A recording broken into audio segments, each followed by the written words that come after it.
Wilferland, un podcast muy gay. Mariquén. Mi nombre es Wilson Paulino y junto a Fernando Acevedo, quien es mi pareja desde hace 10 años, y un acompañante, quien hoy es Imán Muñiz, conversamos cada semana de temas serios y muchas veces no tan serios con la simple idea de entretenerte y educarte al mismo tiempo. Si eso es posible. Sí, eso es posible. Lo intentaremos hoy. Lo intentaremos. Hoy nos encontramos junto a Imán Muñiz, que es creadora, escritora y productora de Sex SOS, Educación Sexual para Jóvenes. Imán es investigadora social, educadora, productora audiovisual y escritora. Esa mujer hace de todo. De todo. Y lo hace bien. Ella cuenta con una maestría en sexualidad humana de San Francisco State University y otra en política económica de Stanford. Ella está en proceso de completar su doctorado en sociología de la Universidad de California en San Diego. O sea, que es una brainiac que tenemos aquí. Sí. O sea, ya ustedes saben. Ya te sabes. Hoy se va a hablar de cosas buenas. Que si es de título, aquí ya hay. Opacando. Miren, Imán. Hola, gracias por recibirme. Gracias por venir. No, gracias a ti por venir. De verdad Estoy que sí. muy feliz de estar aquí. Imán, nadie lo sabe, pero Imán es una de las invitadas que yo tenía desde antes de yo empezar a grabar este podcast. Sí, yo la tenía escrita ahí, el nombre de ella, y yo la puse de que el número de episodios, yo iba a caer como en el 18 en mi cabeza, porque yo calculé que más o menos por ahora iba a salir algo que salió de lo que ella va a hablar ahora. Pero miren, cayó cerca y la tenemos aquí. Yo estoy muy feliz de tenerte aquí, Imán. Gracias. Y yo quiero saber de tu background. Yo sé que tú trabajaste en MINE, en el Ministerio de Educación. Sí. Háblame de eso. ¿Qué tú hacías ahí? Bueno, yo después de salir de las 2 maestrías que hice, que es, por cierto, un error, no hagan 2 maestrías. ¿Por qué? ¿Para qué? ¿Para qué? No hay necesidad. Después de yo salir de esa experiencia, yo regresé al país y conseguí trabajo en el Ministerio de Educación, trabajando en un nuevo currículum de educación sexual, que fue perfecto porque eso era lo que yo quería hacer, trabajar en política sexual y en educación sexual de República Dominicana. Y fue una experiencia súper bonita. Yo trabajé ahí unos años, bueno, como 2 años o algo así. Y allá estábamos desarrollando un currículum nuevo de educación sexual en el que hicimos un plan piloto con unos 26 liceos de Santo Domingo Oeste. Y aplicamos una tecnología de par, de educación de par, donde... O sea, ¿tú estabas enseñando a jóvenes a tener sexo? No. ¿Y promoviendo la promiscuidad? No, para nada. De hecho, fue súper interesante porque mi propósito al entrar era tratar de hacer el currículum, de ayudar, porque había un equipo. Hay un equipo increíble en MINER, de hecho, de educación sexual, que está muy preparado. Y yo lo que quise fue ayudarles a que el currículum fuera lo más viable posible. Y en realidad, honestamente, lo más conservador posible. Ese fue mi propósito, fue hacerlo lo más conservador posible. Porque yo quería, y sin embargo, lo más eficiente posible. Claro. Encontrar ese balance. Los otros días, de hecho, una prima que recién es nueva madre me estaba preguntando, bueno, ¿cómo, si tú trabajabas en educación sexual en primaria y en secundaria, cómo es la educación sexual primaria? Y yo le decía, bueno, primero es acorde con la edad, acorde con el desarrollo psicológico de cada persona, de cada edad. Y en realidad se empieza por lo básico. O sea, cuando hablamos de educación sexual, hablamos de enseñarles a los niños y a las niñas cuáles son los nombres de su cuerpo, cuáles son los derechos que tienen específicamente para niños y niñas que no debe tocarlo ni tocarla ninguna persona adulta. Que ese es uno de los propósitos. Es uno de los propósitos principales de la educación sexual. Es la prevención de abuso sexual infantil. Y eso es lo que mucha gente no entiende. Es que Que los niños no deberían de estar ni siquiera pensando en sexo a esa edad. Ok, pero ellos están rodeados de adultos que sí están pensando en sexo. Sí, exacto. Y no, de hecho, por ejemplo, la educación sexual primaria específicamente no comienza hablándoles de sexo. Simplemente comienza diciéndole, estos son tus partes privadas y estas partes no pueden ser tocadas por una persona adulta. Es inapropiado que sean tocadas. Me llega a la mente un cuento que no tiene mucho que ver con lo que estamos hablando exactamente, pero un niño de una amiga que él estaba haciendo un show y llorando y gritando que no le toquen su parte a la nana que lo tenía que bañar. Y es súper... A mí me parece muy lindo. Porque como que, mira, él le está enseñando. Y parte de eso es eso. Como que el niño se sorprende y diga, no, espérate. A mí tú no me tienes que estar poniendo la mano. Y que la mamá le explique, no, espérate. Ella sí por esta razón. Exacto. Y como que se educa en esa parte. Me encantó recordar eso. Perdón. Sigue hablando. No, exactamente. Y así debemos serlo. Porque las personas tenemos derecho de crecer sabiendo que nuestro cuerpo es de nosotros. Y que nadie lo debe de tocar si nosotros no queremos. Y y más cuando el abuso sexual infantil, como todas las personas que escuchan saben lo grave que es el tema de abuso sexual infantil. Y que cada quien tiene la autoridad sobre su cuerpo. Exactamente.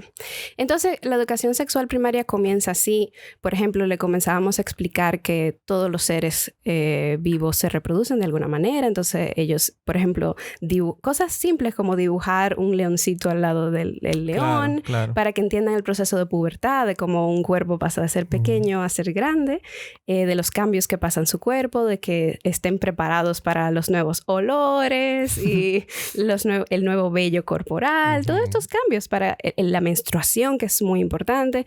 Entonces yo creo que hay mucha desinformación y como monstruos, como el cuco debajo de la cama, cuando piensan en educación sexual y piensan como que vamos a comenzar a repartir condones y para nada. Claro. De hecho, en el currículum que trabajamos en el MINER, inclusive incluyendo educación secundaria, nunca hablábamos de preservativos ni de anticonceptivos, porque, otra vez, lo estamos tratando de hacer lo más conservador posible.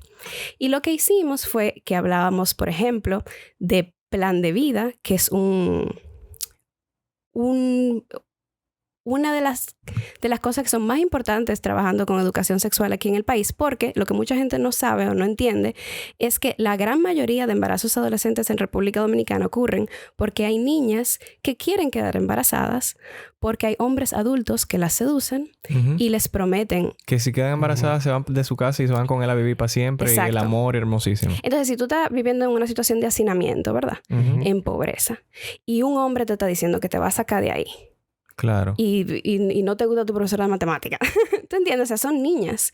Y se le vende que la única manera de ellas tener respeto en la sociedad es siendo madres o siendo esposas. Sí. Entonces, ¿y por qué no serlo lo más rápido que pueda? Exactamente. Y lo triste es también que en los hogares también, muchas veces, en esos hogares que pasa, o promueven o apoyan o aceptan esa situación. Exactamente. Claro, porque tú como padre pobre, por ejemplo, tú no quieres tener un hijo ahí metido todo el resto de su vida. Y tal vez tú tienes configurado un ching en la cabeza que desde que ese muchacho se va con una gente, ya lo van a mantener y va a estar bien, va a estar bien. Hay un caso que me chocó mucho que ocurrió cuando yo estaba ya en el Ministerio de Educación, de un alcalde, me parece que era, en Santiago Rodríguez, si no me equivoco, que había mudado una niña con él desde que ella tenía 11 años. Ay, mi madre. Y el pueblo entero lo sabía. Y a ese señor se le llevó a la justicia, por suerte, porque una orientadora del MINER fue transferida de otro pueblo. Entonces ella era como esta de fuera que no sabía de lo que estaba moviéndose y cómo funcionaba todo eso. Exacto. Y ella vio la relación inapropiada e inmediatamente lo denunció y ocurrió un proceso de llevarlo a la justicia. Pero yo entendía o sea, que cuando como tus padres, así, yo no sé si esto es verdad, pero... Te lo digo todo ahora. Según la ley dominicana, a partir de los 15 años, una niña puede casarse con una persona mayor. Con el consentimiento parental. Y un niño a partir de los 16 años. Ok. Entonces, en el 2010... Sí. O sea, el matrimonio... Es una barbaridad. En el 2017 se propuso en la Cámara de Diputados y pasó un cambio en el Código Penal y sus consecuencias en el Código Civil que eliminaría esa política. Después de hecho creo que el video está en YouTube si no me equivoco, porque recuerdo que lo vi y pasó a fuerza porque habían 4 funcionarios, señores, representantes del gobierno que estaban en contra de que pasara el cambio. Aún así, en el mismo 2017, la propuesta, aunque pasó a la Cámara de Diputados, no pasó al Senado. Claro. Así que hoy en día todavía vivimos en una situación donde el gobierno Pues se permite situaciones de matrimonio infantil. Disculpen que traiga eso a colación, pero por eso es tan importante votar, conocer quién es que va a estar sentado ahí cuando una ley pase, que no nada más en las elecciones presidenciales, porque el presidente no es el que hace absolutamente investiga todo el mundazo. Usted quiere votar por alguien, comience a hablar de esa persona, comience a preguntar, que esa es una vaina que yo no he visto todavía, propuesta de los candidatos. Yo he visto propuestas de la misma gente. ¿Tú entiendes? Sí. Pero, óyeme, todo el mundazo que se esté postulando, comience a hablar, comience a acercarse a gente que tenga a los medios. Porque es necesario. Pero ojo, ese caso de la niña de 11 años sí fue llevado a la justicia porque la niña era todavía más pequeña. Sí, claro, no tenía los 15 años que por ley. Exacto. No, o sea, tú hablas de que fue llevado a la ley porque alguien se dio cuenta, porque mira cómo la gente lo sabía y estaba todo normal. De hecho, cuando lo arrestaron, el pueblo salió a defenderlo, claro. a protestar. Claro. Pero él había vivido, la niña ya cuando él lo arrestaron tenía 14 años. O sea, ya había vivido con él. 2 años. 3 años. Uh-huh. Wow. Sí. Entonces, eso fue un caso que me tocó mucho porque justamente estábamos trabajando para evitar y para prevenir ese tipo de cosas. Y nuestra experiencia fue fantástica. Aún sin hablar de anticonceptivos ni preservativos, hablando solamente de plan de vida, es decir, como creando una expectativa de vida más allá de la vida familiar para adolescentes, hablando de consentimiento, hablando de leyes de abuso sexual. Porque es súper interesante, señores. Esas son las leyes de matrimonio. Sin embargo, abuso sexual, según el Código Penal Dominicano, es toda relación, se considera cualquier relación de un menor de edad, de menor de 18 años, con una persona mayor de 18 años o 2 menores de más de 5 años de diferencia. Entonces, aún bajo un matrimonio consentido, hay un abuso sexual. Hay un abuso sexual bajo ley dominicana. Por ley. Sí. Por ley. Entonces, bueno, claro, tenemos leyes contradictorias siempre. Sí, pero eso también dice que hay una esperanza de poder llevar a justicia a estas personas, aún con nuestra ley de matrimonio infantil. Pero tú hablas de tu trabajo en Miner como en pasado, que cuando yo estuve ahí, cuando ya tú no estabas trabajando en Miner. No, y no me quedé porque aún después de nosotros hacer esta labor y bajar de manera sustantiva el embarazo adolescente en todos los liceos. Por ejemplo... O sea que funcionó todo, se probó... Funcionó increíble. Sin hablar de anticonceptivos, sin hablar de actividad sexual. Ni siquiera hablábamos de actividad sexual. Hablábamos de cuerpos, hablábamos de expectativa de vida, de consentimiento, de abuso sexual. Esos eran los temas que tratábamos. De anatomía, de infecciones de transmisión sexual. Esos eran los temas. Y aún así, yo trabajé, por ejemplo, en un liceo en el 2015 que tuvo 30 embarazadas. Y en el 2016 tuvieron 4. O sea, los cambios fueron reales. Y fueron literalmente, o sea, la magia de darle a los adolescentes información. Información real y científica. Y aún así, y entendiendo que, o sea, reducir embarazo adolescente en este país implica reducir el ciclo de pobreza como un 30% según el Banco Internacional de Desarrollo. No solamente eso, también la mortalidad de las adolescentes. La mortalidad materna, la mortalidad neonatal. O sea, estamos hablando de un grupo de problemas sociales que la educación sexual puede resolver. Y aún así, pues no había voluntad política y sentimos sí ciertamente la influencia de grupos de iglesia. No quiero decir la iglesia porque a mí me molesta que hay mucha gente creyente que no tiene por qué estar de acuerdo con estas barrabasadas que hacen ciertos grupos de la iglesia. Okay. Entonces, ciertos grupos de iglesia con dinero, con mucho dinero y tratando de vender un programa de educación sexual muy específico de una organización de extrema derecha latinoamericana que se llama Alianza por la Vida, que de hecho manda militantes a los diferentes países. A los diferentes países. Y hay varias personas en el Ministerio de Educación de Alianza por la Familia. Por esas influencias son que nuestro programa no pasó, pero tampoco pasó el otro. El punto era mantenerlo en neutro. Claro, ¿verdad? claro. Porque no pasó ni el de nosotros ni el de ellos. Porque lo que está ahora, tal vez no es lo que ellos quieren, pero está mucho mejor que lo que tú querías proponer. Lo que está ahora es que sigan teniendo muchachos. Exacto. Eso es lo raro porque honestamente a todo el mundo le conviene. No entiendo bueno, no. Mi ser ingenua y optimista no entiende por qué la gente no quisiera reducir el embarazo adolescente y darles a los adolescentes información. Pero para que ustedes sepan, por ejemplo, cuando yo vi los libros que esos grupos de la iglesia mandaron al Ministerio de Educación, que en ese momento estaba siendo liderado por el señor Andrés Navarro, que está todavía en el ojo político y tiene aspiraciones a la presidencia. Los libros que ellos mandaron son de verdad como puramente chocantes para mí. El primer capítulo del primer libro de educación sexual que ellos proponen. El primer capítulo se trata, y lo dice así mismo en la primera frase, dice, Dios creó a la naturaleza y la mujer para que la pueda utilizar el hombre. Ay, Wow. madre, o sea, Ese es el primer capítulo de los libros de educación sexual que están vendiendo esos grupos de la iglesia. Frente a los esfuerzos del mismo gobierno, Wow. científicos, ¿verdad? Ujú. Y crean, pero claro, los grupos de la iglesia tienen tanto poder que entonces crean una situación de neutralidad y no se hace nada. Claro. Y las niñas que se sigan embarazando y los niños que sigan en la pobreza y que se siga la propagación de la Manteniendo el ITS. status quo, porque eso es lo que ellos quieren. Que la mujer siga subyugada, porque lamentablemente eso es lo que quieren. Diablo. Y esas fueron como las primeras instancias donde comencé a ver todo esto que ahora conocemos como la retórica de la ideología de género. Ahí fue que yo vi los primeros indicios, ahí 2015, 2016, con esas cartas que le mandaban al ministro, con toda la resistencia que nos dieron. De hecho, o sea, a nuestro departamento llegaron amenazas de personas anónimas. Wow. Compañeros del ministerio recibieron amenazas de su vida.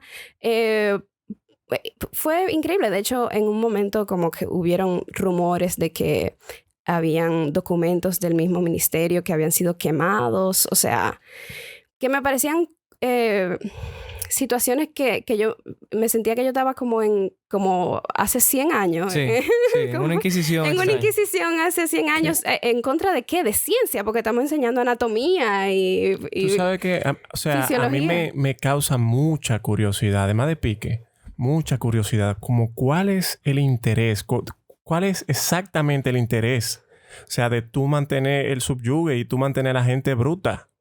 O sea, yo no entiendo. Yo creo que lo hemos mencionado vagamente aquí, que es lo mismo de por qué no quieren que en el poder haya personas LGBT. Y es porque la manzana rinde más para ellos si no hay toda la gente que tiene que ver. O sea, Oye, pero es que si ellos si tienen hay- algo de caco, ellos se darán cuenta que eso los afecta. no, mi amor, ya lo hablamos, no Directamente. los afecta. Si yo soy presidente, por ejemplo, de lo que sea, que pues, ni siquiera el presidente del país, presidente de lo que sea, de lo que estamos hablando ahora, Ujú. y yo tengo a mi sobrina, a mi tío, a mi primo, a un amigo, a un panaful, al cuñado, al que sé yo quién, es mucho mejor a yo tener un pájaro que se llama Fernando que viene por ahí, Sí, una pero muchacha es lo que yo se te llama digo. Imán que viene a joder con la vaina sexual de por ahí, o sea, no me interesa. Pero lo que Están yo te fuera de mi digo, círculo y no a ti ayudan. no te afecta, pero a tu hija la va a afectar. ¿Cómo? A tu sobrina. ¿Pero y Es que cómo? lo afecta. No lo afecta porque los más vulnerables de verdad que son los pobres. No, espérate. Lo que espérate. más se joden son los... Pero sí las afecta a Pero ella, ¿cómo? en Si mi cierto hija yo la sentido. llevo a mí a abortar si me da mi maldita gana. Eso no me afecta a mí en nada. Ahórrate ese mi viaje. sobrina a mí, mi sobrina a mí, yo puedo llevarla también si quiero y si no quiero, ese no es un problema mío. La Ay. sobrina mía tampoco como que está en mi reino. Ujú. Mi familia está bien.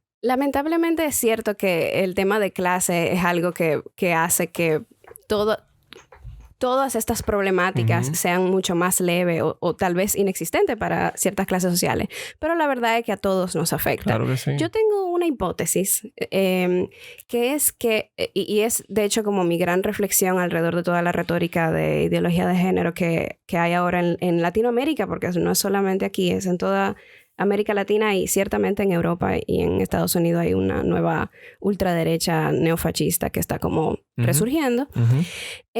Mi hipótesis es que ciertos grupos de la iglesia están tratando de obtener lo mismo que siempre han querido, ¿verdad? Que no se dé condones en las instituciones, que no se hable de educación sexual, que no haya ningún tipo de restricción o responsabilidad alrededor de la sexualidad, porque para ciertos grupos de la iglesia la sexualidad solamente se puede vivir de cierta manera, ¿verdad? Ujú. Y eso siempre ha sido así, o sea, la iglesia siempre ha tenido esa posición.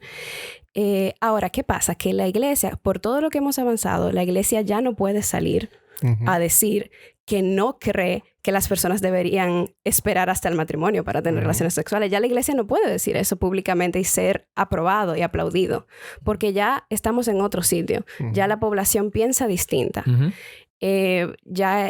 La población dominicana, independientemente de educación, se encontraría eso como Claro.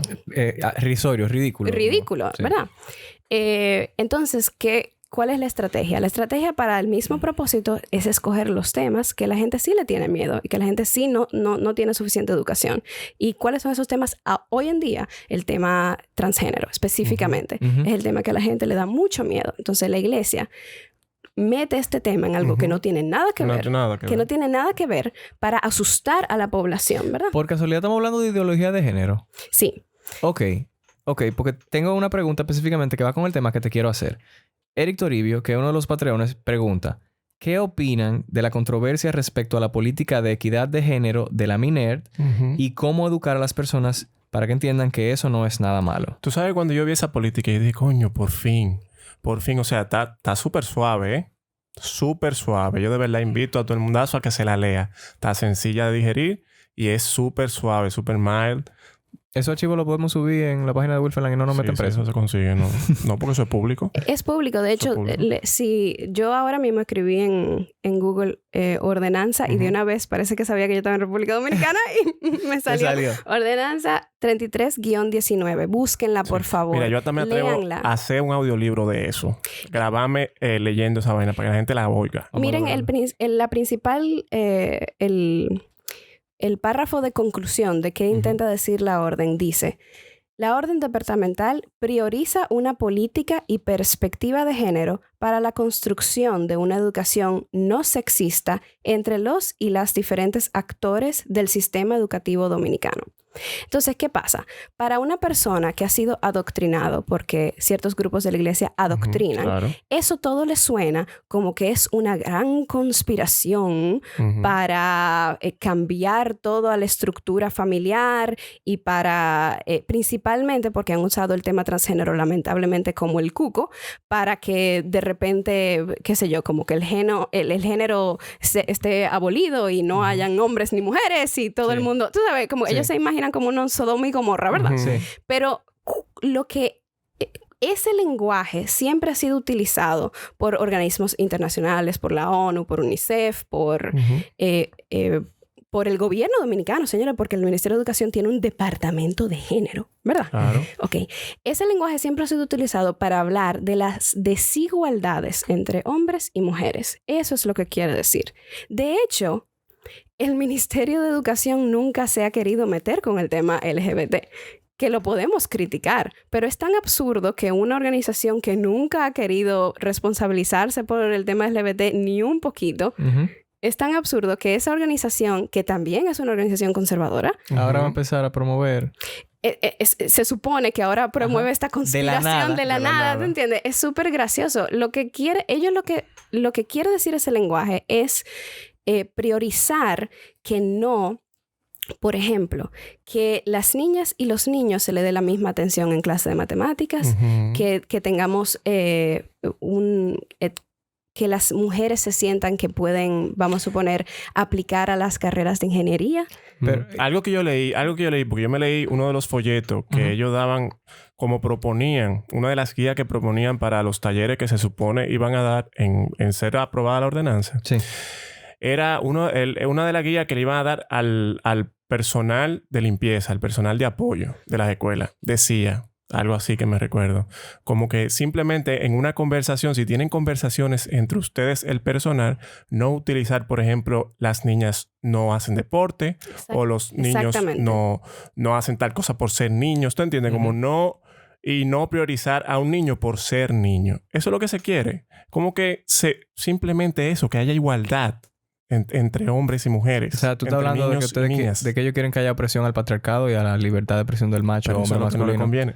Que no, opresión nunca. Eso es eso. ¿Tú entiendes? No hay opresión de ningún lado. Eso es lo que se quiere Pero evitar. Cuando tú estás diciendo que la mujer es igual que el hombre, tú estás diciendo que el hombre es menos que la mujer, ¿no? No.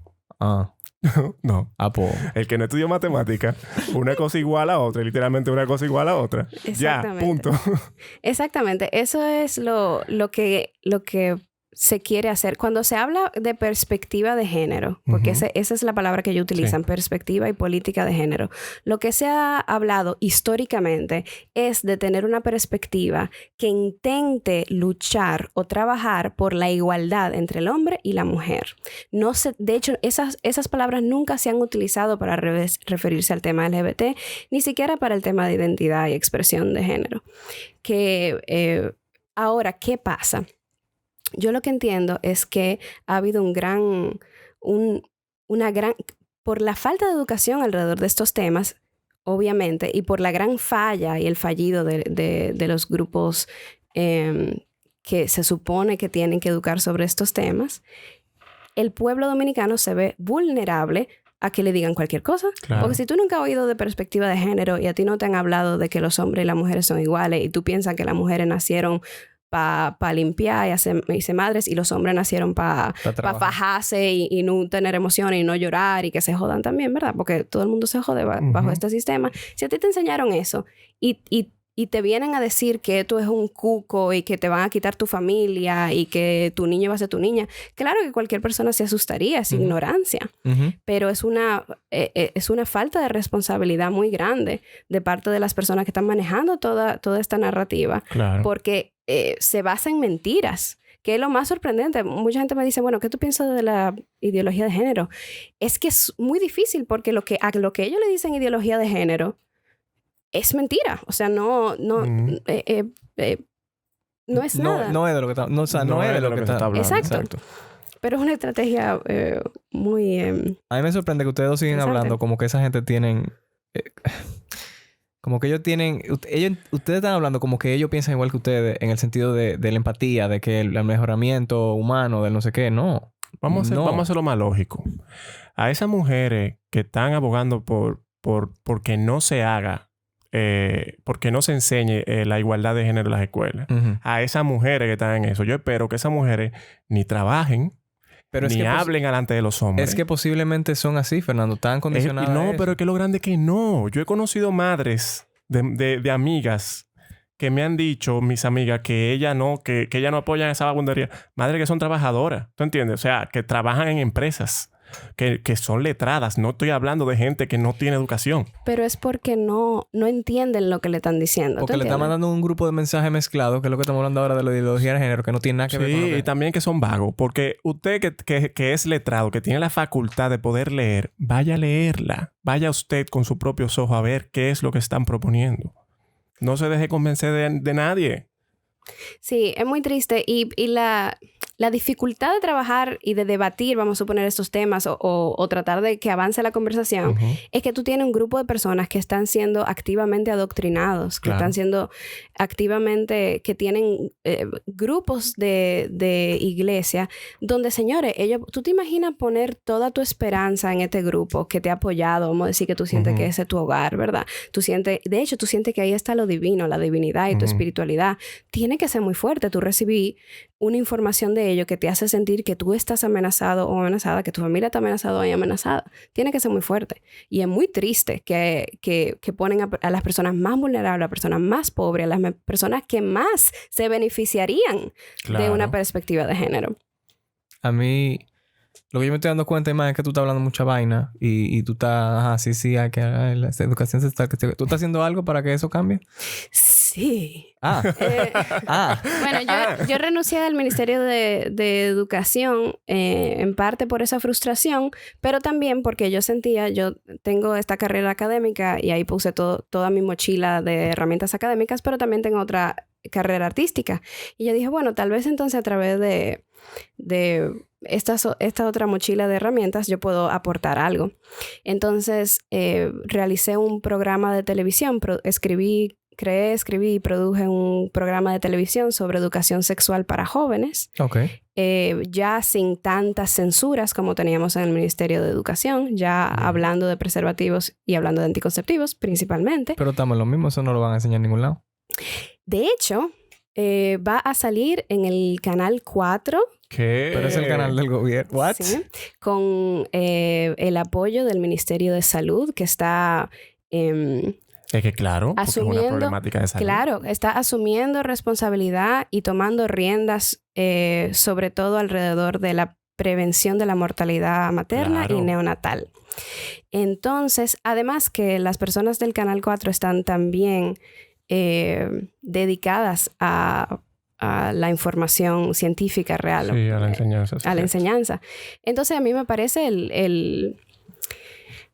el medio perfecto. O sea, Claro, cuando tú claro. hablas de un programa, tú no estás hablando de un programa como el que tú hiciste de educación, de ir a las escuelas y sentarte y texto y no sé qué. Tú estás hablando de un programa de televisión. Sí. Como el que pasaban Audiovisual. de títere Sí. con matemática y cosas así, pero de educación sexual. Exactamente, pero sin títeres porque no es para niños. es para adolescentes y Ok. jóvenes, aunque la información es totalmente científica y educativa y lo puede ver toda la familia. Yo, de hecho, creo que también a los adultos y a las adultas les va a gustar. A mí, personalmente, me gusta mucho. Es una serie de televisión guionada con actores. Y la premisa es que hay 7 jóvenes, todos de diferentes provincias del país, que se juntan en este espacio como fantástico, educativo, como si fuera Art Attack, pero de sexualidad. Entonces tenemos grandes libreros con los cromosomas XXXY, tenemos grandes cadenas de ADN, tenemos peluches con las formas reales de los virus y las bacterias que pueden ser Wow. transmitidos sexualmente. Tenemos partes del cuerpo gigantes, tenemos papelógrafos, tenemos libros, todo colorido y ameno y accesible, y estos jóvenes entran a este espacio dedicados a aprender lo que no le han enseñado en la escuela. Y ellos, para mí fue muy importante que ellos mismos hablaran de cómo buscar en el internet información confiable y que no tuvieran a un experto que llegue a enseñarles, sino Claro. enseñar realmente a jóvenes empoderados de su propia educación y más o menos diciendo, bueno, si no nos lo van a enseñar, pues lo vamos a aprender nosotros y lo vamos a aprender de una manera correcta y responsable. O sea, tú le estás dando a los jóvenes una mochila de herramientas. Claro. Sí. No, está genial. Eso está genial. ¿Y cuándo sale el programa? ¿Dónde sale el programa? Tú mencionaste el El canal. programa sale en el Canal 4 a partir de este sábado 28 de septiembre en todo el país a las 11:40 de la mañana. Son 20 minutos el programa, así que se ve antes de comer. El sábado, tú te levantas tarde, prende el Canal 4, lo ves justo antes de las 12 y después... Mira, para que tengan tema en la mesa. Yo lo voy a... Exactamente. Sí, yo lo voy a grabar y lo voy a piratear para regarlo más Y está todavía. súper chulo. Ellos hablan de sus experiencias personales y no es como una clase. No es como una clase donde se van, sino que es una conversación amena con juegos y... ¿Ustedes van a subir ese episodio a YouTube? ¿Cuál es el Sí. blanco de público? Jóvenes de, ponte tú, 13 a 20 años. Pero yo Perfecto. creo que todo el mundo lo va a disfrutar. Perfecto. O sea, estamos hablando de la pubertad, Sí. jóvenes pubertos, adolescentes. Son 12, exactamente, son 12 episodios y los temas, cada episodio es un tema distinto y los temas van desde anatomía sexual hasta menstruación, pubertad y adolescencia, consentimiento. O sea, que ya no le vamos a decir bimbolo, no le vamos a decir... Por favor, no. No, por favor, no. En el programa te enseñamos los nombres correctos. Correcto. El pipiolito, la cosita, La choli- manguerita. Ajá, exactamente. Mira, yo quiero... No tiene que ver con lo que estamos hablando ahora mismo, pero quiero mencionar que Leonardo Álvarez vendió su celular para pagar un mes de Patreon y ahora él está escuchando el programa, tomando celulares prestados. Sí, pero mira, una cosa. Él Ah, vendió su celular, pero él gastó esos cuartos. en no, otra sí, él lo cosa, gasta en otra cosa porque son de Sí, $2. El Patreon claro. es de $2. O sea, él yo no sé qué hizo los cuartos, pero eso no son problemas míos, lo que él haga en su cuarto. Él ahora está usando los celulares de sus amigos para escuchar Wilferland y de verdad agradecemos el esfuerzo de lo que Hola, está haciendo. Leonardo. Hola, Leonardo. Gracias. Y de verdad, y a todos los otros Patreones que ya son parte de la familia de Patreon, de verdad, muchísimas gracias. Sí, gracias. Imán, nosotros mencionamos vagamente en un episodio los Hueve 12. Ujú. Ujú. Y para el que no sabe de qué estamos hablando ahora, porque fue de verdad muy corto lo que hablamos, Sí. era de una comunidad en el sur del país, si no me equivoco, que son... Que tienen ambos géneros o que se desarrollan tarde y que empiezan niñas y que después son niños. Era una cosa como son súper hermafroditas. misteriosa y, Sí. y mística que ocurre en este país. Para la gente de la ciudad. Es como... Exacto, para nosotros. Eso como que... exacto. Para ellos seguro es como lo más común del mundo. Exacto. Que nosotros le decimos... yo no sé. Yo creo que ese término es peyorativo. O sea, es... creo que no debería usarse lo de Hueve 12. Bueno, Pero ahora... ese así que lo conocen. Sí, ese es un nombre coloquial que ha surgido en la isla para describir una condición que técnicamente se llama deficiencia de 5-alfa-reductasa. Les puedo explicar un poquito más de qué implica. Ujú. Pero el tema internacional, el término internacional que se usa para personas con con características biológicas que son ambas típicas femeninas y típicas masculinas, se le conoce como intersexuales. Y son las personas que anteriormente le llamábamos hermafroditas o con hermafroditismo, que es todavía un término que sí se utiliza dentro del sistema de salud en general. Pero el término que más se usa es intersexuales. La razón por la cual ya no usamos hermafrodita es muy interesante porque hermafrodita está aludiendo al dios exacto, griego.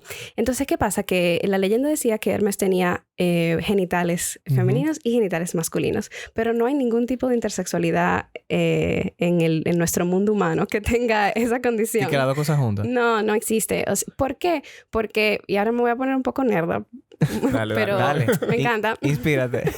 Ok, pero como que la educadora sexual va a salir ahora. Lo que pasa es que antes, en el proceso de gestación, antes de la sexta semana del proceso embrionario, todas las personas tienen los mismas partes anatómicas de todo su cuerpo. ¿Qué pasa? Que a partir de la semana 6, de acuerdo a si tú tienes cromosomas XX o XY, se activa un gen que se llama el gen SRY, que vive solamente en la patita del gen Y, que desarrolla testosterona en ese momento. Entonces, cuando se desarrolla testosterona en ese momento, la anatomía comienza a divergir. Entonces, así tenemos la primera separación sexual anatómica entre lo que llamamos hombres y mujeres. Ahí comienza la formación de los genitales. Exacto. Pero ¿qué pasa? Pasa que la misma partecita, después de la semana 6, se comienza a desarrollar hacia afuera y luego lo conocemos como pene. Y esa misma partecita, sin el gen SRY, se desarrolla para adentro y le llamamos clítoris. Entonces, y asimismo el escroto, o sea, con el gen Y, son los testículos. son los testículos y en el gen XX son los labios mayores. Exacto. Y así, de un lado los testículos, de otro lado los ovarios, de un lado el escroto, de otro lado los labios mayores, y así, etcétera. De un lado las glándulas vestibulares mayores, de otro lado la glándula de Bartolini, todo nuestro sistema sexual, todo, incluyendo gónadas y genitales. Entonces, ¿qué pasa? Que es imposible tú tener entonces una vulva y un pene. Claro. ¿Verdad? Claro, sí. Porque salen todos de la misma partecita. Lo que tú sí puedes tener es combinaciones entre cromosomas, hormonas, genitales y gónadas que no son típicas. Por ejemplo, tú puedes tener cromosomas XY, pero que tu gen SRY nunca se desarrolla. Entonces tú no desarrollas testosterona, entonces no se forma un pene y... Sin embargo, tú cromosómicamente eres... Exacto. Entonces XY. es una persona intersexual. O, por ejemplo, tú tienes cromosomas XX o XY y tú tienes no tienes nada de testosterona en el cuerpo por sí. Porque así pasa, todo el mundo es muy diverso, la biología es muy diversa, ¿verdad? Entonces, en ese caso, por ejemplo, tú, aunque tengas XX o XY, vas a desarrollar senos y vas a ser alto y vas a tener pelo largo y no vas a desarrollar ningún tipo de dolor corporal porque no tienes testosterona, ni puedes desarrollar ningún músculo porque no tienes testosterona, ni vas a desarrollar acné porque no tienes testosterona. Entonces, todos estos son tipos de intersexualidades. Entonces, en Barahona específicamente... Espérate, dame un segundo. Entonces, tú me estás diciendo que puede que exista mucha gente intersexual que no lo sepa. 1 de cada 2,000 personas se estima en el mundo es intersexual. Mentira. Por eso es que necesitamos una casilla extra, tú ves. Más personas que tienen diabetes, más personas que tienen muchísimas cosas. 1 de cada 2,000 personas en el mundo se estima que es intersexual. Y la mayoría no lo sabe. ¿Y cómo yo puedo saberlo? O sea, ¿qué? O sea, hay gente que se da cuenta después de años. De hecho, la mayoría de personas intersexuales que sí se dan cuenta, usualmente se dan cuenta porque tienen problemas de infertilidad. Pero hay muchas personas intersexuales que no tienen por qué tener problemas de infertilidad. 1 de cada 2,000 personas, eso es muchísimo. Entonces, cuando me hablan del binario de género, yo digo, bueno, pero vamos a comenzar a hablar por el binario sexual. O sea, vamos a comenzar a hablar de la diversidad biológica que hay en el mundo naturalmente y todas las diferentes maneras en las que nuestros cuerpos nacen y se reproducen y experimentan placer y alegría y divinidad, ¿verdad? Sí. Cuando limitamos los géneros simplemente a 2, estamos dejando una gran parte de la población. afuera. 1 de cada 2,000 personas. Sí, Sí. o sea, Que naturalmente nace intersex. Sí, que ellos no tienen que ver, o sea, ellos vinieron así. Ellos no tienen que ver. Ellos no tienen que ver con Ellos no tienen que ver con vinieron nada, así. exacto, ellos no tienen que ver con ninguna política de género. Así Pero que- ellos llegaron así. Aunque, para el que esté oyendo, aunque tú creas o no creas, la intersexualidad existe. Sí. Está ahí. Bárbaro, 1 de existe. cada 2,000 personas. Sí, es mucho, ¿eh? De hecho, hay un muy buen libro donde primero publicaron esa cifra de 1 a 2,000. Es de una bióloga que se llama Anne Fausto Sterling. Lo recomiendo mucho. Se llama Cuerpos Sexuados. Y ahí te explica toda bueno, es un libro de biología un poco denso.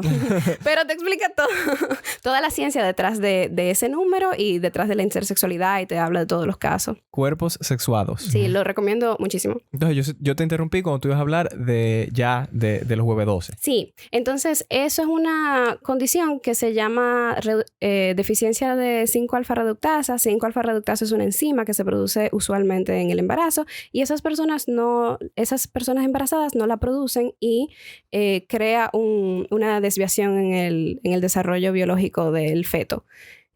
A la sexta semana. ¿Qué pasa? Que parece que está vinculado con la exposición a algo medioambiental, porque eso siempre pasa cerca de esa comunidad. Lugares donde hay minerías de sal. Okay. Entonces hay una gran minería de sal en Barahona, que es un pueblo que se llama Salinas, y hay muchas personas con esa condición allá en Salinas, Barahona. Y bueno, básicamente como se expresa es que la testosterona se comienza a desarrollar más tarde de lo que se desarrolla en otras personas típicamente masculinas. Entonces, cuando el bebé nace con lo que parece una vulva y lo que parece una vagina. Entonces, obviamente, le asignan femenino al nacer. Y dicen, tú eres mujer, tú eres niña, le ponen una cédula de niña, todo bien, ¿verdad? Normal. Hasta que comienza la pubertad, eso de los 12 años, por eso huevo 12, porque a los 12 años lo que pensaban que era el clítoris comienza a crecer.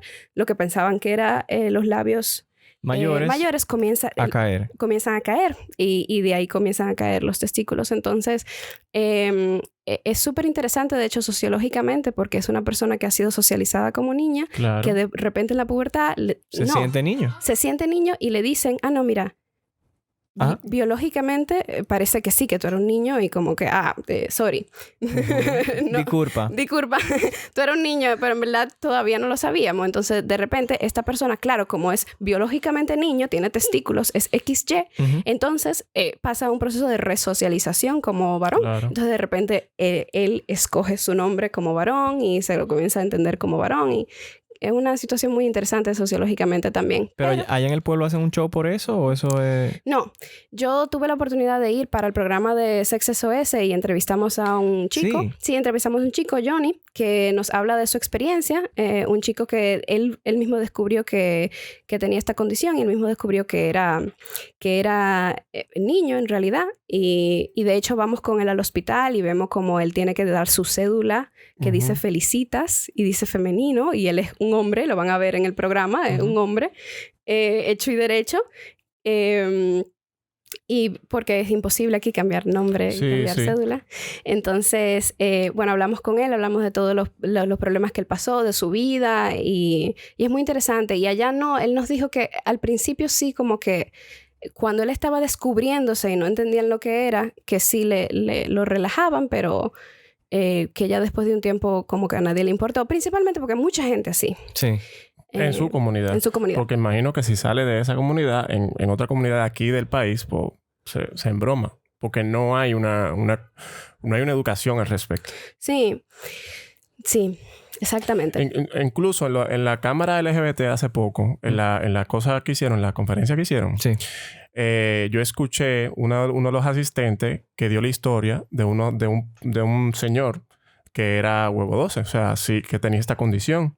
Y él explicaba precisamente de que él no podía cambiar su cédula, que no, o sea, explicaba toda la problemática que vino con esta condición. Por nacer así. Sí, por nacer así. El señor se rajó de grito, me dicen, o sea, como que es una vaina es algo muy sensible, ¿tú entiendes? Es un tema muy delicado y aquí no hay cómo manejarlo.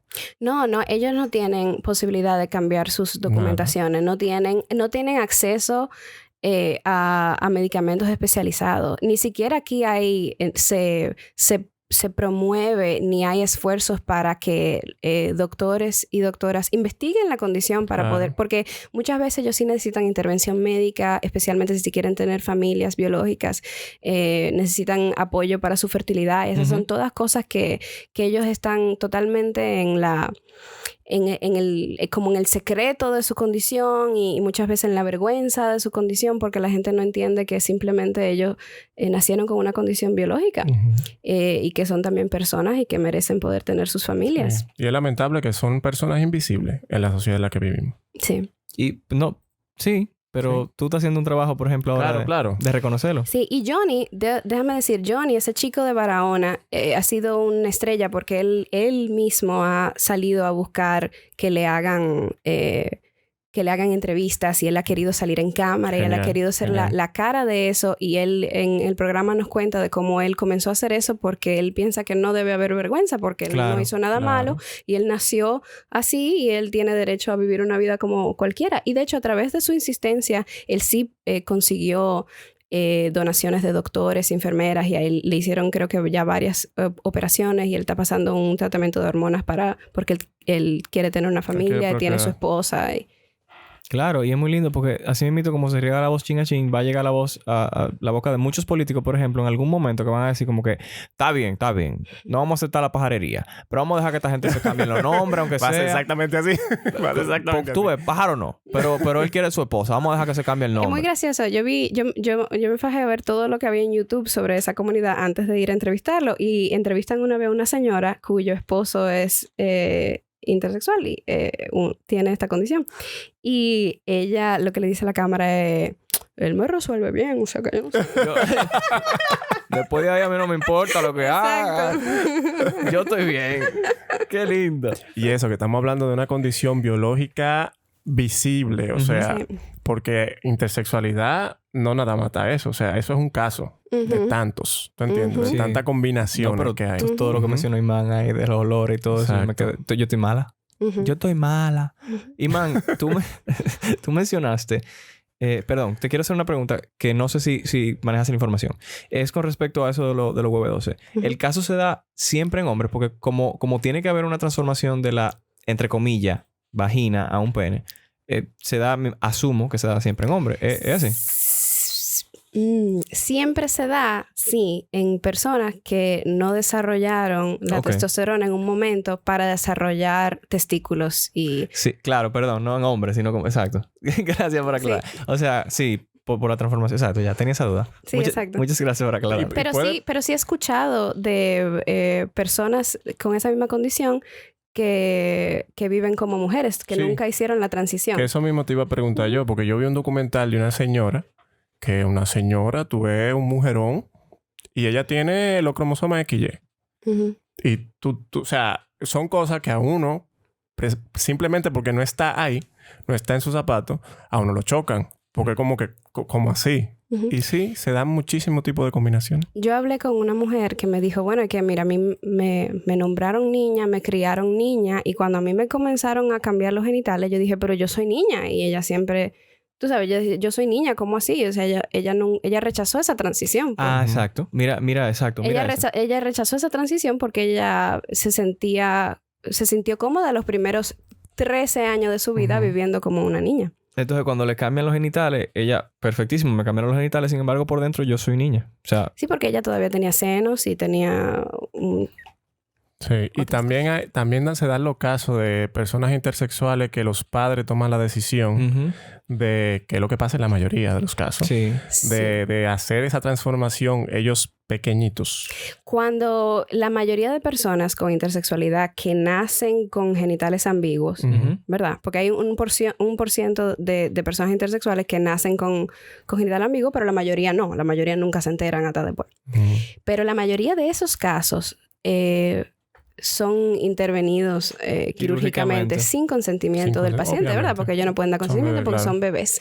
Y no hay ninguna institución que supervise, esté atento a eso. De hecho, no hay ninguna institución ahora mismo que avale científicamente este procedimiento. Oh, yes. Todas las instituciones internacionales y nacionales europeas y estadounidenses, todas en unísono, están rotundamente en contra de esta intervención. Claro. Porque implica, cortarle un genital a un bebé implica necesariamente tan joven, implica hacer daño a nervios que nunca van a poder ser recuperados. Entonces implica una pérdida de placer, implica dolor muchas veces, dolor crónico por el resto de sus vidas.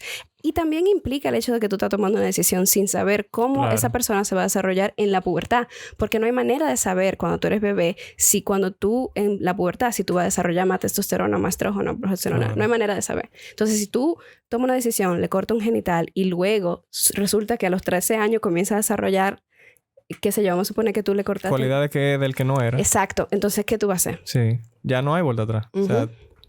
yo soy de la gente que entiende que tú no deberías ni siquiera de hacerle la circuncisión al hijo tuyo tan temprano. De eso hablamos en Sex SOS, porque la circuncisión es algo que muchas veces se hace por temas de estética o se supone que temas de higiene, aunque científicamente sabemos que un pene con prepucio tiene la misma posibilidad de estar sano que un pene sin prepucio. Claro. Entonces, analicen mucho eso con sus hijos, de que no es ni siquiera... ¿Qué tan necesario es que tú incluso le hagas la circuncisión al niño tuyo? ¿Tú lo estás haciendo por un factor social o tú lo estás haciendo porque de verdad lo necesitas? Sí, porque hay casos que lo necesitan, pero lamentablemente la mayoría lo hacen por estética.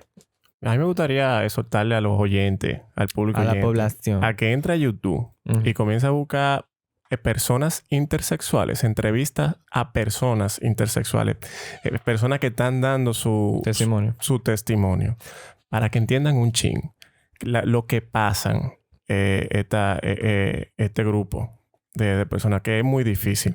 Y más si le hacen la intervención, que hay muchos. Sí. Yo me enteré de muchos casos, precisamente fue viendo videos. Puedo hacerle un blog. Hay una página de internet que se llama brújulaintersexual.org y es uno de los únicos recursos que yo he visto que constantemente sube todas las noticias intersex en español al blog y ellos mismos traducen de muchísimos lenguajes para tenerlo todo en una misma página. Qué chulo. Se llama brújulaintersexual.org. Perfectísimo. Gracias por ese blog. Te quería preguntar. Bueno, no te quería preguntar. Quería mencionar que además de tu carrera académica, tú estudiaste escritura creativa y artes dramáticas y tú presentaste obras en el país. Y recientemente tú completaste un diplomado de cine etnográfico en la Universidad de California. Esa de la mochila de la que tú hablabas. Sí. De la mochila que te ayudó a empezar este proyecto que empezaste de educación sexual. Y Eric Toribio, la misma persona que preguntó anteriormente, tiene otra pregunta que entiendo te puede ayudar. Tú nos puedes ayudar mucho con ella. Y es, ¿cómo motivarte a estudiar para terminar tu carrera que has puesto en pausa por varios años para trabajar? Porque él, Eric, lo ha intentado varias veces coger el ritmo de nuevo y no puede. Yo sé que tú no hiciste tus maestrías de que terminé una, empecé otra, sino como que te tomó un tiempito entre ellas. ¿Tú tuviste alguna vez un momento en el que tú dijiste no, además sí? ¿O fue todo muy, sí, le voy a dar para allá? ¿Sí o qué? ¿Motivación? Yo creo que el problema con mi caso es que yo perseguí mucho tiempo una carrera académica y eso implica estudiar. O sea, ¿tú querías ser maestra? Sí, yo soy profesora de universidad ahora. Okay. Yo doy clase en Estados Unidos y aquí daba clase en INTEC. Shout out INTEC. Les amo mi departamento de Sociales y Humanidades allá. Y me encanta dar clases. O sea, es como mi pasión. Entonces, como esa era mi pasión, eso de investigar, una carrera académica implica estudiar, básicamente, y siempre estar en una universidad. Ahora, yo creo que una pregunta válida de hacerse, porque yo me la he hecho, aún yo queriendo ser académica, me he hecho la pregunta válida de esto que yo pienso que tengo que estudiar para hacerlo, ¿de verdad lo tengo que estudiar para hacer? ¿Hay otros pasos que yo puedo tomar para ejercer esta carrera? Y si una formación formal sí es necesaria, que en muchos casos lo es, entonces yo creo que es sobre disciplina y sacrificio. Lamentablemente. Sí. Yo no soy la persona que te va a decir sacrificio. Yo soy muy como tómense su tiempo y a mí me encanta valorar el placer como un valor de mi vida. Pero hay veces que el sacrificio es necesario. Claro. Claro, esa es otra. Yo no lo había visto así. Tú puedes elegir tu carrera y empezar a estudiar, pero no necesariamente tú tienes que estudiar y coger 26 créditos o 30 créditos y matarte. O sea, tú puedes llevarlo con calma. Exactamente. Y se lo dije a una persona que tiene 2 maestrías y está haciendo un doctorado. O sea, como que si alguien debiera como que, ay, los títulos valen, sería yo porque yo tengo como 3,000. Y honestamente, se lo digo yo. Yo no creo que valen tanto como la gente cree. Yo creo que la gente que hace bien su trabajo es la gente que hace bien su trabajo porque se faja. Punto. Exacto. Tú estás estudiando porque a ti te gusta y tú quieres. Sí, Exactamente. Nosotros tenemos muchísimos amigos que se han hecho profesionales a base de tutoriales, ver videos, buscársela, bandeársela, apoyar programas. O sea, Y tienen Señores, empresa todo propia. depende de lo que tú Y hay vayas a veces hacer. que la educación es tan cara, lamentablemente, que a veces que de verdad no vale la pena. Sí. Hay veces que sí, y hay que hacer Sí. el sacrificio de hacerlo, pero Claro. uno tiene, no luchen por un título por el título, porque uno es bueno en su trabajo cuando uno se faja y ama Claro. su trabajo Sí, estamos en una época donde ya las empresas no piden títulos, lo que piden es conocimiento y Claro. experiencia. y experiencia. O sea que Ujú. en general ese es nuestro consejo para ti, Eric. Y quiero mencionarles a todo el que pagó el Patreon en septiembre. Se lleva una gorra gratis. Hoy es el último día ya, yo creo. Bueno, no, mentira, no el último día. Faltan unos cuantos. Otra semana. Pero ya saben, el que lo pagó en septiembre le toca una gorra gratis. Van a ver todos los detalles en el Patreon. Y el que quiere una gorra después de los Patreones, bueno, pues hablamos de eso más para adelante. Y man, yo Bien. quiero que tú hables de ti. ¿Dónde podemos encontrarte? ¿Dónde podemos encontrar el programa? Repítelo de nuevo, aunque tú lo hayas dicho. Sí. El programa se llama Sex SOS, Educación Sexual para Jóvenes. Estará todos los sábados a las 11:40 de la mañana en el canal 4. También búsquenlo por YouTube. Nos pueden seguir en nuestras redes sociales @SOSEduTV y en mi red social personal donde voy a postear todo lo que pase @Iman Muñiz. Bueno, Muniz, porque tú sabes que no me Eso dejan la sí. ñ. Lo Iman de Muñiz. Instagram, tú dijiste que te dijeran de Ya Instagram. lo acabo de decir. Iman eso Muñiz. mismo. Tú estabas tan Gracias. atento a recordárselo Sí. que no lo escuchaste. Eso mismo, yo estaba repitiendo en el caco. Tú lo dijiste en inglés, para el que no sepa, Arroba. Iman Muñiz. y arroba el programa. @SOSEduTV. Y man, ha sido un hermosísimo placer tenerte aquí. Gracias Sí, por gracias por recibirme. venir. Nunca antes me habían abierto la boca ni los ojos tanto como tú lo hiciste hoy, porque yo estaba, mientras tú estabas hablando así, yo estaba así, literalmente boquiabierto, de verdad. Gracias a todo el que ahora es intersexual, que se acaba de descubrir que es intersexual. Vámonos para el médico todito, que uno no sabe. Y de verdad, man, gracias. Gracias a ustedes. Un placer estar aquí. Compartan este episodio con sus amigos que nos ayudan más de lo que ustedes creen, de verdad. Ayuden a mucha gente a descubrir que es intersexual también. Si no pueden compartir este episodio, compartan el del podcast Lenguas Calvas, que es parte de la familia de Óyete Esto. Muchísimas gracias. Gracias. Y miren, no dejen de estar buscando información, dejen de estar oyendo vaina y busquen su información ustedes y nútranse. Sí. Ya. Gracias, Fernando. Bye. Bye. Wilferland, un podcast muy gay. Mariquén.